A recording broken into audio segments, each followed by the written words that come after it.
Hi Pisces, welcome to your monthly reading for March. Happy birthday, by the way, it's your season. I'm going to do a monthly reading just to sort of see what the energies are around this month. I'm going to break it down into quarters and then do an overall theme, like energy covering the whole month. So let's see what we've got for you. What have we got for Pisces, please, for the first quarter of the month of March? That one really wants to go. The Magician. I love this card. I love this deck. The Magician is all about manifestation, creating things into being, willing whatever you desire into reality. So it could be that you're starting to make moves towards making something happen for yourself, Pisces.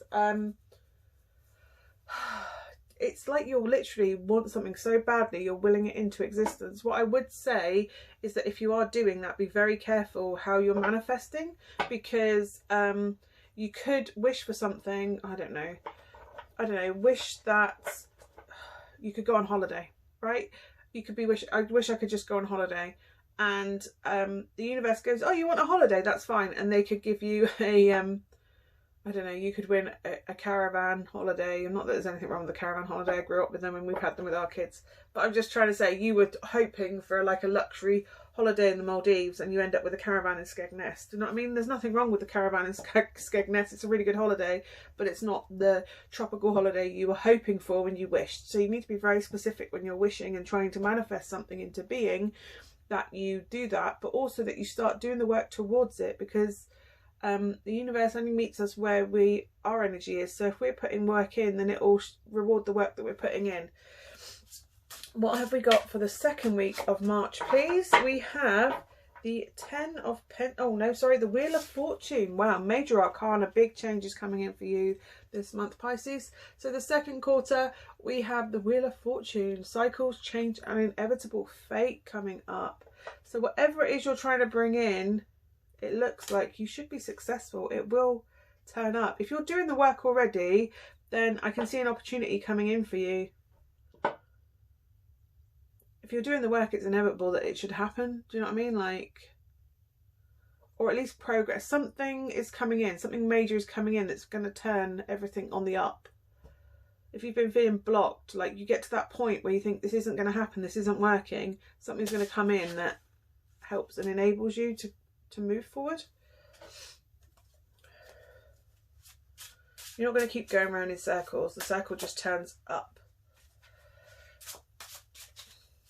Right, let's see what we've got for the third quarter. Two of Pentacles, balance, priorities, adaptation to change.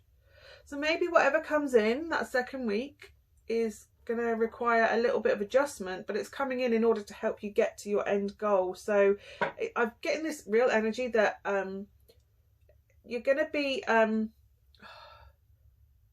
really getting that it's not going to happen the way you think it's going to happen, or the way you're trying to make it happen. It is going to happen. It's just you're getting a gentle nudge from the universe that you need to reassess, reprioritize, reassess how you're I want to say balancing things. I can't wait for Mercury retrograde to be done tomorrow. Yeah, it's you're gonna have to assess, prioritize things and work out your balance. And I'm getting work-life balance is going to be the major thing. I don't know if you're trying to manifest something in your career or a business, but yeah, this change of fate, I'm not even getting that you're going to see it as positive to begin with. It is positive, but it's coming in to make you reassess what's important and how to balance all the elements in your life right now. You're going to have to adapt your plan a little bit, and that's not because it's the universe trying to stop you. It's almost like it's trying to teach you to balance things before you have to balance things. Does that make sense? Like before it becomes so big that you go, oh, I wish I'd sorted this out sooner. It's almost like it's doing work to prioritize that. before you need to, it's like being a Boy Scout. The universe is making you a Boy Scout, basically. Always be prepared. Like, if you can adapt to this the smaller blip, then you'll be able to, or whatever this blip is, if you can adapt and overcome this blip the second week, then you should be able to overcome anything that's required of you going forward, because you've learnt to adapt and have a more flexible setup in the beginning rather than trying to find flexibility later on. I really hope that makes some sort of sense. So what have we got coming in for the final quarter for March, please? The final quarter. Oh, the Tower. The sudden upheaval, pride and disaster. Yes, the Tower can be awful. I personally really like the Tower. You know how I said something was going to come in and shake you, this plan, to make sure that you're prepped for when something else comes in, so you have that flexibility. This could very well, this is exactly what I'm talking about. It's the Tower comes in to realign, to shake everything that you have to its very core, in order to shake everything, and whatever's left standing at the end of it is stable and strong. It tests the foundations of whatever you've built. So when I said this change was coming in order to make you learn to adapt, make sure you're putting the right adaptations in place, because if something like this is hitting, you already have the ability to cope with it, because you've put those coping strategies and structures in place ready for when something like this happens. And I don't know if I was saying that this change might seem bad, but it's actually for the good, because this was coming in towards the end of the month. It's going to feel, I'm not going to lie, Pisces, it's going to feel like you're going to feel blocked and blocked and blocked by this. Like nothing ever goes right. What it's doing is, it's while you're still in this early phase of trying to build this up, it's like a beta test. Do you know what I mean? Like, it's testing it. It's testing it before it really hits the ground, so that you know what it will withstand early on, rather than, and be able to adapt. Because when the Tower knocks everything down, it means you can build everything up stronger. Do you know what I mean? You're then more selective with what materials you use, or more selective of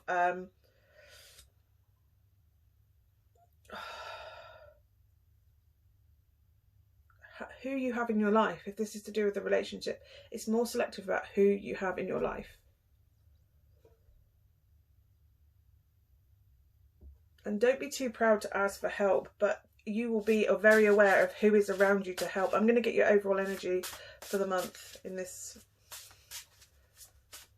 the overall theme energy of this month.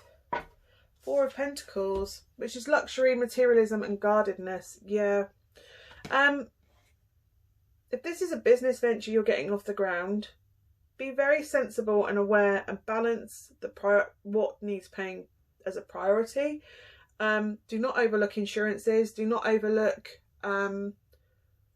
protections. I'm really getting insurances, liability insurances and things like that, because if that's all in place, and check your paperwork, like if you have something that has to comply to legislation, or I don't know, food hygiene certificate, basically what I'm getting is, yes, you're making it happen, and you're very aware that you're having to make financial and material adjustments to it. But I think I'm really getting this sense of like going, well, what's the point in I don't need that insurance right now, what's the likelihood of it happening? And it's almost like you have something come in to remind you that you need that insurance in place, so you have to juggle everything around to put it in place, because something's about to come up where you'll be really grateful that you did do that. And I'm not getting that this Tower is going to be the end of this progress at all. I'm literally getting that it's going to be a blip on the path. It's going to feel massive when it happens. I'm not going to lie, Pisces, but it's not as catastrophic as you think it's going to be. And as catastrophic as it seems, because once the dust settles after a day or two, you'll go, actually, this isn't as anxiety inducing as it's going to be, and stress inducing as it's going to be. You'll settle and realise that it's probably a good thing that it happened now rather than further down the line. But yeah. And equally, this could be a positive coming forward, you know, like the Tower can be a good thing as well. It can be like some say you run a business and you've been quite small scale to begin with, but all of a sudden something comes in that you have to see how there's more demand for a product that you're selling, and you have to keep up with that demand, and maybe that's why you need to rebalance. Don't underestimate what you're going to need in order to match that, because this can be high stress, like, because you've underestimated everything that you've needed or underpriced yourself. Please do not, I'm really getting this sense of you're underpricing yourself or undervaluing yourself. Your time is precious, and should be, I mean, not being funny, if you were in a job, you wouldn't be scared to ask for your hourly pay. So why should that be any different if you're self-employed or running your business? Because I'm getting that you're only going to charge half of what you, do you know what I mean? Like you're not going to make any profit because you literally have no margins. That's kind of what you need to adjust, is your margins. So give yourself like cost of materials plus a buffer plus your time, do you know what I mean? Plus your time and money plus a little bit of profit, because I've really got this feeling that something's going to come up that if you've undercharged, you're going to have this crisis moment. And really all this prep the first 3 weeks is to prepare you of how you're going to manage this one. This is inevitable, but you have forewarning of this now. So you can ensure that it's strong enough to withhold whatever this shock is coming in. It could be somebody that suddenly wants to buy a load of your stock, or it could be something more negative. But whatever it is, you need to have these structures in place to manage that. And I'm really getting that you're going to undervalue yourself and your time and your like worth, your product's worth. And definitely look at insurances and factor that into the costs as well. Don't be scared to price yourself at what it would cost. It's better to turn away something that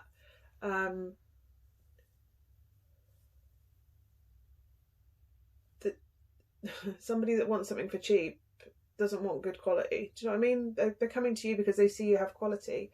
So don't undervalue the worth and quality of your product if this is to do with you selling it as a business. And equally, if this is you as an employee, do you know what I mean? Make sure that you are covering all your requirements. Do not undervalue yourself. Do not undersell yourself. I don't know if there's a review coming up. Don't undervalue yourself, especially if a business that you're working in has teetering on making redundancies. Because if you undervalue yourself and don't sing your own praises, when they come to review things on paper and you didn't fight your level that you were reviewed at, you could be in the firing line for that. And I don't mean that like literal firing line. You could be like on the pile of people they make redundant because you haven't valued yourself enough and made them aware of what your value is. You need to prioritise yourself. What's most important? And what's most important right now is that you are valued. You are valued. That positive can also be if you're trying to bring in a new job, a new employment. I see an interview coming up. Again, do not undersell yourself in that interview. But this sudden upheaval could be literally like you get the job and you're like, oh crap, I need to make adjustments. Or it's you get the job and you're like, I really want the job, but I've got to try and structure money. And if you've already had a look at making that job balance, you can instantly say yes or no to getting the job. Do you know what I mean? The Tower isn't always bad. It's just Tower is progress. Just any major change in your life has an amount of trauma as part of it. So let's see what your animal wisdom card is for this month. What have we got for this month for the animal spirit animal wisdom? You have hair, strength, time. Take time to make clear decisions, bring awareness and light to the situation. It's not going to be easy to get through that Tower and the change, and to make things happen you have to stay strong, you have to stay focused. Don't panic. Don't panic. When it happens, take a bit of a breather, let the dust settle for half a moment at least, and then see what you're assessing, see what you've got around you, what the lay of the land is. So get your bearings before you go and say yes or no to a decision. Animal spirit card. Oh, I've really gone with the animal spirits today. I don't know what that's about. Let's see what we've got for you. That one. You have the bee. Yep, hard work, making things happen. Air energy, thoughts, decisions, wise decisions. Also, bees are a community animal. If you need support, there's always a worker bee. The bees all work together to help and support. I don't know if you're trying to manifest something in a community-based support role, but yeah, you should thrive in that. You should thrive in that. But again, strength and hard work is required, commitment. Bees also help other people thrive, so I don't know if that's something to do with what you want to go into. So anyway, I hope that has been of some benefit for you today. Pisces, the weeklies should be coming up next, because I've now done March, so we'll be going into the weeklies next. Thank you so much for watching. If you feel like you'd like to subscribe, it's down here somewhere, that you can subscribe, and also information about booking reads if you want a personal read, and any other gump really is to do with the channel. Thank you so much for watching. I'll see you again soon. Bye.